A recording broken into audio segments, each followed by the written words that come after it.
First ever factory outlet, Chandanagar, Mukunda Jewelers, opening soon. No making charges.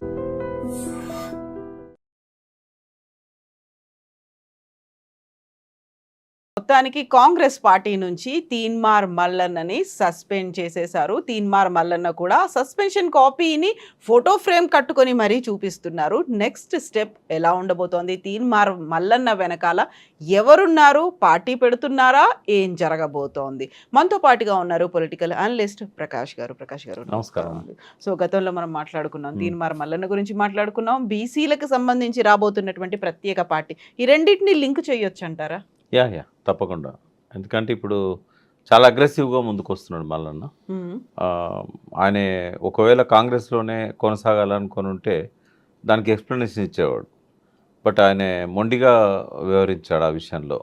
Sanjay నోటీస్కి పైనుంచి attack చేశాడు. తనని suspend చేసిన తర్వాత బీసీలకు ఒక న్యాయము, అగ్రకులాలకు ఒక న్యాయము. కోమటిరెడ్డి వెంకటరెడ్డి కానీ, రాజగోపాల్ రెడ్డి కానీ వాళ్ళు ఎన్ని మాటలన్నా కూడా వాళ్ళ మీద ఏం చర్య తీసుకోలేదు. ఈవెన్ క్రమశిక్షణ సంఘం చైర్మన్ ఉన్న చిన్నారెడ్డి కూడా తప్పు పట్టే విధంగా మాట్లాడాడు. ఆయన మీద కూడా చర్య తీసుకోవాల్సి ఉండే.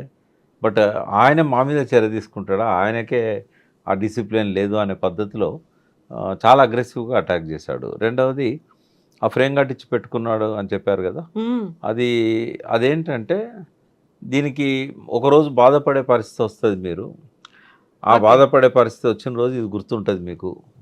కాంగ్రెస్ పార్టీ కూడా పశ్చాత్తాపం చెందుతుంది, బాధపడుతుంది. టీడీపీ ఎట్లయితే కేసీఆర్ను లైట్ తీసుకున్నారు కదా, తెలంగాణ ఎక్కడ వస్తుంది, ఈయన ఎక్కడ దాన్ని నడిపించగలుగుతాడు, ఈయనకు ఆ సమర్థత లేదు అని చెప్పి ఆ రోజుల్లో చంద్రబాబు నాయుడు లైట్ తీసుకున్నాడు టీఆర్ఎస్ పెట్టబోయే ముందు నేపథ్యం. కానీ జీవితాంతం సరిదిద్దుకోలేని విధంగా ఆ తప్పు ఎప్పటికీ ఆయన మైండ్లో వెంటాడుతూనే ఉంటుంది. అది అట్లా కాంగ్రెస్కి కూడా ఇది ఒక గుణపాఠం అవుతుంది నా బహిష్కరణ అని చెప్పి చూపెట్టడానికే నేను ఫ్రేమ్ కట్టి పెట్టించుకున్నాను అన్నాడు. సో విజయ సంకేతం ముందే చూపిస్తున్నారు ఆయన. అయితే ఆయనకి ఏంటంటే ఓవర్ కాన్ఫిడెన్స్ అని నేను అనలేను. బట్ ఖచ్చితంగా ఏదో ఒక రోజు 50% జనాభాలో 50% మించి ఉన్న బీసీలు ఇప్పటి వరకు నిరాదరణకు గురవుతున్నారు, అన్యాయానికి గురవుతున్నారు, వివక్షకు గురవుతున్నారు. ఇప్పటివరకు ముఖ్యమంత్రి అయ్యే అవకాశం కూడా ఇవ్వలేదు పార్టీలు.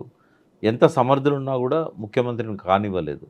విహాన్మంతరావుకు ఛాన్స్ దగ్గర దాకా వచ్చిపోయింది. శివశంకర్ గారు ఆయన అప్పుడు మొదటిసారి ఆయనకు ఆఫర్ చేసినప్పుడు ఆయన అంజయ్య గారు బీసీ అనుకొని అంజయ్య గారిని రికమెండ్ చేశాడు. తర్వాత తెలిసింది ఆయన భంగపడ్డాను, అంజయ్య బీసీ కాదు అని చెప్పి తర్వాత తెలిసింది ఆయనకి. బట్ ఎంతోమంది అరుగుల రాజారాం గారని నిజామాబాద్ కానీ, డి శ్రీనివాస్ గారు 2 సార్లు పార్టీని అధికారంలోకి తెచ్చాడు. డి శ్రీనివాస్ పిసిసి ప్రెసిడెంట్గా ఉండి. బట్ రాజశేఖర రెడ్డి గారు ఆయనకు అవకాశం ఇవ్వలేదు. అట్లాగే ఇంకా చాలామంది దగ్గర దాకా వచ్చిపోయారు. సో ఎందుకు మనం ముఖ్యమంత్రి కాకూడదు? ఈ అగ్రకులాలు వాళ్ళ ఆధీనంలో ఉన్న పార్టీల వెంట మనం ఎందుకు పోవాలి? మనమే ఒక స్వతంత్ర శక్తిగా ఎందుకు ఎదగలేము? మన వాళ్ళందరినీ మనం కలుపుకొని పోదామనే వైఖరి తీసుకొని ఏకపక్షంగా కూడా పోవట్లేదు ఆయన. అన్ని కులాలలో ఉన్న ఇంటలెక్చువల్స్ని, తర్వాత రాజకీయంగా ఆస్పిరేషన్స్ ఉన్న వాళ్ళను వీళ్ళందరినీ చేరదీస్తున్నాడు. వెంటనే పార్టీ పెట్టే తొందరపాటు పని కూడా చేయలేదు ఆయన. ఒక ఫ్రంట్ ఏర్పాటు చేద్దామన్న ఆలోచనలతో ఉన్నాడు. ఓ బీసీ ఫ్రంట్ ఒకటి జేఏసీ పేరుతోనో ఇంకో పేరుతోనో తీసుకొచ్చి అందరిని కలుపుకున్న తర్వాత ఇంటలెక్చువల్స్ యొక్క ఇన్పుట్స్ తీసుకొని, గతంలో ఉన్న అనుభవజ్ఞులతో కూడా సలహాలు తీసుకొని ఒక మంచి బలమైన శక్తిగా బీసీలను ఒకటి చేయాలనేది ఆలోచనతో ఉన్నాడు. సరే, గతంలో మల్లన్న ఏంది అనేది పక్కకు పెడితే ఇప్పుడు ఆయన పోతున్న దారి అయితే సరైన దారి అని నేను అనుకుంటున్నాను.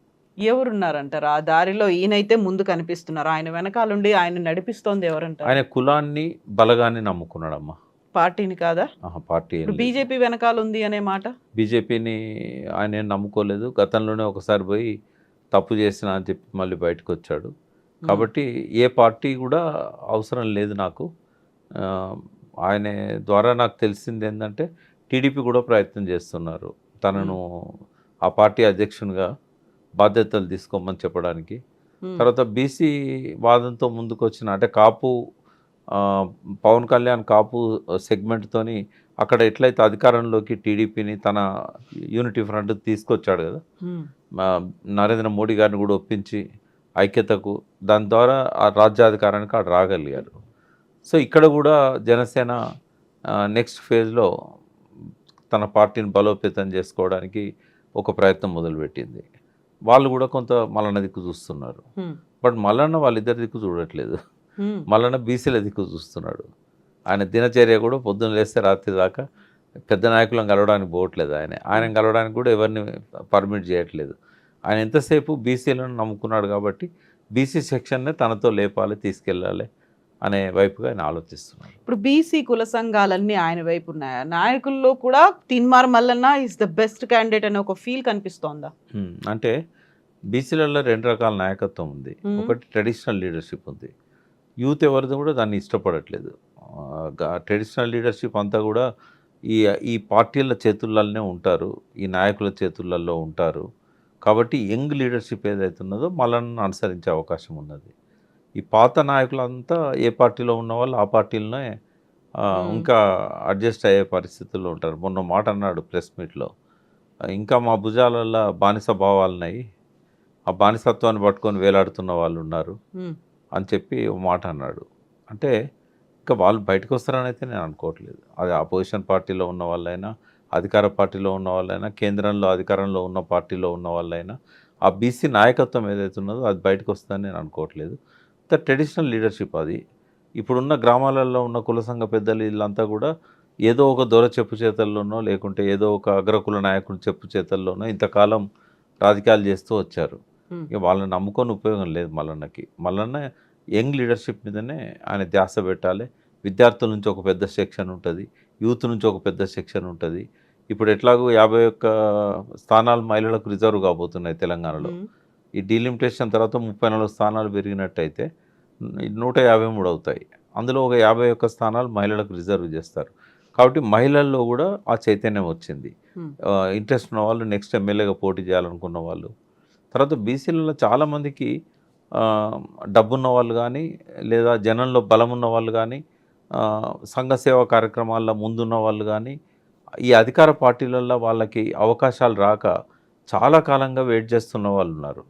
ఈ కాన్స్టిట్యుయెన్సీ వైజ్గా కనుక ఆయన వర్కౌట్ చేసుకోగలిగితే చాలా పెద్ద టీం దొరుకుతుంది ఆయనకు. ఎమ్మెల్యేగా నిలబడాలని వాళ్ళు ఖర్చు పెట్టుకోగలిగే వాళ్ళు కూడా చాలామంది ఉన్నారు. ఇప్పుడు ధనవంతులు లేరని నేను అనను. బీసీలల్లో ప్రతి కమ్యూనిటీలో 100కు పైనే ధనవంతులు దొరుకుతారు మనకి. వాళ్ళలో కొందరు బ్లెస్సింగ్స్ ఉన్నా కూడా దానికి ఫండింగ్కి ప్రాబ్లం ఉండదు. కానీ ఒక కొత్త చైతన్యంతో మీరు డబ్బులు వాళ్ళ దగ్గర తీసుకోండి, ఓట్లు మాకేయండి అనే పద్ధతిలో ఒక వాతావరణం రాబోతున్నది. వాళ్ళు సంపాదించుకున్నారు, అధికారంలో ఉండి మేమేం సంపాదించుకోవడానికి రావట్లేదు, మన కమ్యూనిటీని డెవలప్ చేసుకోవడానికి వస్తున్నాం, మా విజన్ ఇది అని చెప్పి ఇప్పటి వరకు ఏ ప్రభుత్వాలు కూడా బీసీల గురించి ఆలోచించని అనేక పథకాల గురించి విజన్ను కనుక ఆవిష్కరించినట్టయితే ప్రతి బీసీ హృదయంలో నిలబడిపోయే విధంగా ఆ పార్టీని డెవలప్ చేయొచ్చు. ఒక రోడ్ మ్యాప్ ఇది. ఎస్, ఎందుకంటే స్వాతంత్రం వచ్చిన కాడి నుంచి కూడా వాస్తవంగా బీసీలకు ఏం కావాలనో ఏ పార్టీ పట్టించుకోలేదమ్మా. ఇంకా ఎంతో కొంత, అంటే కేసీఆర్ నా దగ్గరని కాదు, కొంత బీసీల గురించి వాళ్ళ జీవన ప్రమాణాలు పెంచాలనే ఆలోచన చేసింది కేసీఆరే. అది మత్స్యకారులకు కానీ, యాదవులకు, కుర్మలకు కానీ, తర్వాత వ్యవసాయానికి సాగునీరు ఇచ్చే విషయంలో కానీ ఎంతో కొంత ఇప్పుడు గౌడ్స్ ఉన్నారు, వాళ్ళకు ఈ బ్రాండీ షాపులలో, వైన్ షాపులలో రిజర్వేషన్స్ ఎవరిచ్చారు? అట్లే వాళ్ళకి అనేక రకాల స్కీమ్స్ వచ్చాయి. అయితే వాస్తవంగా ఇవాళ ఒకసారి మాట్లాడుకుందాం బీసీలకు ఏం కావాలనేది. మొదటి నుంచి కూడా వీళ్ళు, అంటే బీసీ అంటే కూడా ఇప్పుడు ఎట్లా ఉంటుందంటే, తెలంగాణను మేము ఒకటి అనేది, తెలంగాణ సంపన్న ప్రాంతం, సకల వనరులు ఉన్న ప్రాంతం. ఇది వెనకబడ్డ ప్రాంతం కాదు, వెనక్కి నెట్టేయబడ్డ ప్రాంతము అని. ఎవరు నెట్టేశారని? సమైక్య రాష్ట్రంలో కోస్తాంధ్రులు, సీమాంధ్రులు. అంటే అప్పటి నుంచే దుర్దశ మొదలైంది అని కదా. కొంత నిజాం పీరియడ్లో కూడా వెనక్కి నెట్టేయబడ్డారు కొంతవరకు. బట్ బీసీలు ఎన్నడూ వెనుకబడ్డ వాళ్ళు కాదు. ఎందుకంటే ఉత్పత్తి చేసేవాళ్ళు, కళా నైపుణ్యాలు ఉన్నవాళ్ళు, వాళ్ళు ఎందుకు వెనుకబడి ఉంటారమ్మా? ఏ విషయంలో వెనుకబడి ఉంటారు? ఉత్పత్తిని నమ్ముకున్న వాళ్ళు, ఉత్పత్తి చేసిన ప్రోడక్ట్స్ని అమ్ముకున్న వాళ్ళు, వాళ్ళ చేతిలో వృత్తి ఉన్నంత వరకు, వాళ్ళ లోపల శ్రమించాలనే తత్వం ఉన్నంత వరకు, వారి ఉత్పత్తుల్లో నైపుణ్యం ఉన్నంత వరకు వాళ్ళు ఎందుకు బీదవాళ్ళు ఉంటారు? ఒక రైతు ఒక వడ్రంగిని పిలిచి నాకు నాగలు కావాలని కర్ర ఇస్తాడు. చేసినందుకు అతను శ్రమిస్తాడు, నైపుణ్యాన్ని ఉపయోగిస్తాడు, ఉత్పత్తి చేస్తాడు. ఫ్రీగా చేయించుకుంటాడా? డబ్బులు ఇస్తాడు కదా. మరి ఎందుకు వెనుకబడి ఉన్నారు వాళ్ళు? ఆధునికతలో వృత్తి నైపుణ్యానికి స్థానం లేకుండా పోయింది. పారిశ్రామికీకరణ జరిగిన తర్వాత మెకనైజేషన్లో వృత్తులు మాయమైపోయినాయి, సాంప్రదాయ వృత్తులు అని పోయినాయి. ఆధునికత ఎప్పుడైతే వచ్చిందో, ఉదాహరణకు ఒకటే ఎగ్జాంపుల్ చెప్తాను నేను, మిగతా బీసీ కులాలన్నింటిని అర్థం చేసుకోవడానికి. ఒకప్పుడు మన ఇంట్లో కుమ్మరి లేకుండా ఇల్లు గడిచేది కాదు. కుమ్మరి ఇంటి మీద గూన కప్పేది, అవసరమైతే ఆ ఇంటికి కావాల్సిన మట్టిని సరఫరా చేసేవాడు. ఎవరైనా ఇంటి ముందరకు వస్తే కాళ్ళు కడుక్కోవడానికి కడవ చేసేవాడు. చేతిలో ఒక మట్టి పాత్ర, చెంబు. ఈ ఇత్తడి సామాన్లు, అల్యూమినియం, ప్లాస్టిక్ రాకముందు సంగతి నేను చెప్తున్నాను. పారిశ్రామికీకరణ జరగక ముందు విషయాలు చెప్తున్నాను, మొన్నటి వరకు ఉన్న విషయాలు చెప్తున్నాను. వడ్లు దాచుకోవడానికి పెద్ద పెద్ద గాదెలు చేసేవాడు, గరిసెలు చేసేవాడు. ప్రతి అవసరానికి, ఇంట్లో వంట చేసుకోవడానికి కూడా కుండ, నీళ్లు దాచుకోవడానికి కడవలు, నీళ్లు మోసుకోవడానికి, నీళ్లు ఉంచుకోవడానికి ఎంత మంచిగా ఉండేది. అందులో పోస్తే ఎండాకాలం కూడా చల్లగా ఉంటాయి. ఇప్పటికి కూడా మనం నిర్మల్ రంజన్లు ఇవన్నీ వాడుతూ ఉంటాం. అయితే ప్రతి ఒక్క అవసరానికి పనికొచ్చిన కుమ్మరి ఇవాళ ఏమైపోయాడు? ఆధునీకరణలో ఆయన వృత్తి ఏమైపోయిందంటే, ఎక్కడైనా కళ్ళు వాడితే లొట్టి, ఇంకా వాటికి కూడా ప్లాస్టిక్ వస్తాయేమో, ఇప్పటివరకు అయితే రాలేదు. కళ్ళు వాటిని లొట్టి అంటాం. తాడి చెట్టుకు పైన కడతారు. రెండవది, ఎవరైనా చస్తే ఆ నిప్పు పట్టుకపోవడానికి చావు కుండలు, తర్వాత పెళ్ళికి ఐరన్ కుండలు.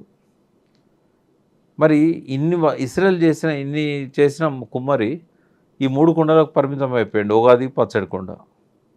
ఇంకా ఎట్లా బతుకుతాడు ఆయన? ఆయన ఏమైపోయాడు? ఆ వృత్తిని వదిలిపెట్టేసి అడ్డం మీద కూలిగా మారిపోయాడు.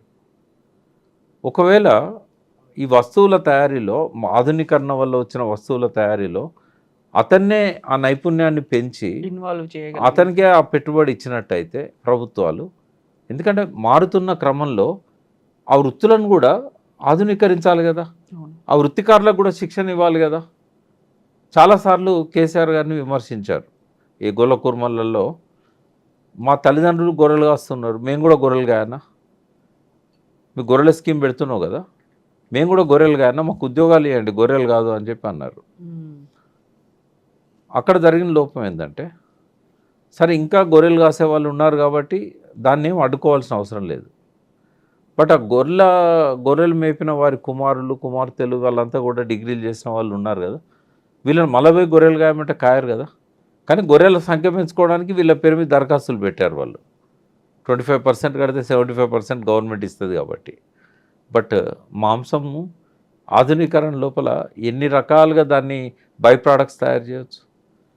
గొర్రె తోలు దగ్గర నుంచి ఫస్ట్ బూరు, ఆ బూరు ద్వారా చేయగలిగే ఉన్ని ప్రోడక్ట్స్, తర్వాత మాంసము. ఆ మాంసం ఇప్పుడు అల్కబీర్ అని ఒకటి ఉంది ఇక్కడ రుద్రారం దగ్గర. అల్కబీర్లోకి ఒకసారి పశువు పోయినట్టయితే ఇంకా ఏది బయటికి రాదు. అంటే ఆ పశువులో ఉన్న ప్రతిదీ కూడా ఉపయోగపడుతుంది. మాంసం అమ్ముతారు. తర్వాత అందులో మలమూత్రాలను కూడా వాళ్ళు ఎన్కాజ్ చేసుకుంటున్నారు, పేగుళ్ళల్లో మిగిలిపోయిన మలమూత్రాలని. అంటే ప్రతి కొమ్ములను ఉపయోగించుకుంటున్నారు, చర్మాన్ని ఉపయోగించుకుంటున్నారు, రక్తాన్ని కూడా ఉపయోగించుకుంటున్నారు. మరి అటువంటప్పుడు ఈ గొర్రెలను ఎట్లా కటింగ్ కోసమే కదా అవి పెంచేది. మేకలైనా గొర్రెలైనా లాస్ట్ కోసుకోవడానికే కదా. మరి ఈ బై ప్రోడక్ట్స్ తయారు చేసే మిషనరీని కానీ, ఆ స్కిల్ కానీ ఆ కుటుంబాల నుంచి వచ్చిన యువకులకు ఎందుకు ఇవ్వకూడదు? ఇస్తే వాళ్ళే ఇక్కడ పరిశ్రమలు పెట్టుకొని మాంసం పచ్చళ్ళు కూడా విదేశాలకు ఎగుమతి చేసేవాళ్ళు కదా. అంటే ఆ వైపుగా ఆలోచించలేదు. ఇప్పుడు ఫిషరీస్, చేపలు అమ్ముకోవడానికి చెరువులలో చేపలు పెంచుకోండి అని చెప్పేసి ప్రభుత్వమే కొన్ని కోట్ల చేప పిల్లల్ని నీళ్ళల్లో వదిలేసింది. వాళ్ళు మార్కెటింగ్ ఎక్కడ చేసుకోవాలి? ఏమైంది, కాంపిటీషన్లో రేట్లు పడిపోయినాయి. అంతకుముందు చేపల ధర సగానికి వచ్చింది. ఇప్పుడు ఎక్కడ చూసినా చేపలు అమ్ముతున్నారు వాస్తవమే, బట్ వాళ్ళ ఆదాయము ఇంకొక రకంగా పెంచుకోవడానికి అవకాశం ఇవ్వలేదు. ఆ చేపల ద్వారా కూడా రకరకాల ఉత్పత్తులను తయారు చేయవచ్చు కదా. అంటే ఒక లెవెల్ వరకే ఈ ప్రభుత్వాలు ఆలోచిస్తున్నాయి. ఇంకా డీప్గా ఎవరు ఆలోచిస్తారు అంటే వాళ్ళే ఆలోచించగలుగుతారు. ఆ కులానికి సంబంధించిన వాళ్ళు, ఆ వృత్తికి సంబంధించిన వాళ్ళు, వాళ్ళకేం కావాలనో వాళ్ళే ఆలోచిస్తారు. అందుకే ఈ బడ్జెట్లన్నీ కూడా ఎట్లా తయారవుతున్నాయంటే పార్టీకి ఏం లాభం, ప్రభుత్వంలో ఉన్న నాయకులకి ఏం లాభం, కార్యకర్తలకి ఏం లాభం, అవి స్కీమ్లే వస్తాయి తప్ప ఒక రచ్చబండ దగ్గర ఆ ఊర్లో ఉన్న సబ్బండ కులాలను పిలిచి మీ కులానికి ఏం కావాలి, మీ కులానికి ఏం కావాలి, మీ కులానికి ఏం కావాలి, దానికి ఎంత బడ్జెట్ కావాలి ఇన్వాల్వ్ చేయలేదు ఎవరు. ఇంకా చాకలి వాళ్ళ ఊర్లలో చాలా శక్తి అంతా ఉపయోగించి బండకు బట్టలు చూతాను నీళ్ళల్లో. మిషన్లు వచ్చి ఎంతకాలం అయిందమ్మా? మన ఇళ్ళల్లో మాత్రం వాషింగ్ మిషన్లు పెట్టుకుంటున్నాం. మరి ఇన్స్టిట్యూషనల్గా ఎందుకు చేయకూడదు దాన్ని? ఊర్లో వాళ్ళ బట్టలన్నీ కూడా ఒక కోఆపరేటివ్ సొసైటీ ఏర్పాటు చేసి చాకలి వాళ్ళది, అందులో అది పెట్టేసి బట్టలు ఉతికే కార్యక్రమం ఎందుకు పెట్టకూడదు? ఇప్పుడు మొన్న సింగపూర్, మలేషియా పోయినప్పుడు చూసా. అక్కడ ఏం చేస్తారంటే మనకు అన్ని షాపులు ఉన్నట్టే ఒక షాప్లో అన్ని వాషింగ్ మిషన్స్ ఉంటాయి. వాళ్ళు బట్టలు ఇచ్చినట్టయితే ఒక అరగంట సేపట్లో దాన్ని అంతా ఉతికి డ్రై చేసి ఐరన్ చేసి ఇస్తారు. ఇట్లాంటివి ఎందుకు పెట్టేయకూడదు చాకలి వాళ్ళతో? ఇప్పుడు ఎక్కడెక్కడ నుంచో మంగళ షాపులు ఈ లండన్ నుంచి ఇంకొక నుంచి వచ్చి ఇక్కడ సెలూన్స్ పెడుతున్నారు, కార్పొరేట్ అయిపోయింది. మరి ఇక్కడ ఉన్న మంగళ పిల్లలు డిగ్రీ చదివిన వాళ్ళు, పీజీ చదివిన వాళ్ళు వాళ్ళ దగ్గర పోయి కూలికి పనిచేస్తున్నారు, జీతానికి పనిచేస్తున్నారు. వాళ్ళకి ఎందుకు ఇవ్వకూడదు? అట్లాంటివి పెట్టుకోవడానికి అవకాశం ఎందుకు ఇవ్వకూడదు?